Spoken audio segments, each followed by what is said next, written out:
ব্রেক্সিটের দীর্ঘদিন পর নতুন চুক্তিতে পৌঁছালো ইউরোপীয় ইউনিয়ন ও যুক্তরাজ্য।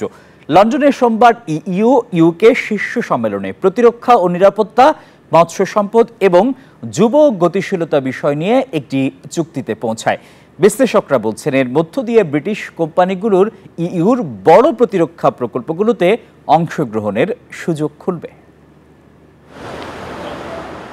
বিশ্বজুড়ে ট্রাম্পের বাণিজ্য যুদ্ধের মধ্যেই বড় সিদ্ধান্ত নিলেন ব্রিটিশ প্রধানমন্ত্রী কিয়ার স্টারমার। ইউ থেকে বেরিয়ে যাওয়ার দীর্ঘদিন পর সম্পর্ক পুনরুস্থাপন করল দেশটি। স্থানীয় সময় সোমবার লন্ডনে বৈঠকে বসেন ব্রিটিশ প্রধানমন্ত্রী কিয়ার স্টারমার, ইউ প্রধান উর্সুলা ভন ডের লেইন সহ আরও অনেকে।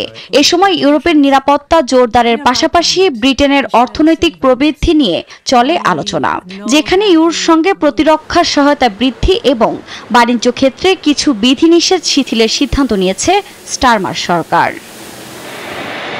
বিশ্লেষকদের মতে, এ চুক্তির মধ্য দিয়ে প্রতিরক্ষা, নিরাপত্তা, মৎস্য চাষ সহ নানা বিষয়ে ব্রিটিশ কোম্পানিগুলোর জন্য ইউর বড় প্রতিরক্ষা প্রকল্পগুলোতে অংশগ্রহণের সুযোগ উন্মুক্ত করবে।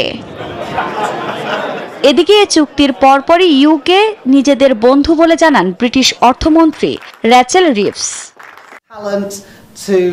আমাদের সবচেয়ে বড় বাণিজ্যিক অংশীদার হলো আমাদের বন্ধু। ইউরোপীয় ইউনিয়নে আমাদের মিত্র। তবে কয়েক সপ্তাহ আগে আমরা ভারত এবং যুক্তরাষ্ট্রের সাথে সত্যি যুগান্তকারী বাণিজ্য চুক্তি স্বাক্ষর করেছি। মার্কিন প্রেসিডেন্ট ডোনাল্ড ট্রাম্পের দেখানো পথ ধরেই ইউর সঙ্গে ব্রিটেন সম্পর্ক পুনরুস্থাপনের উদ্যোগ নিয়েছে বলে মনে করছেন বিশ্লেষকরা। আফরিন মৌ, নিউজ 24।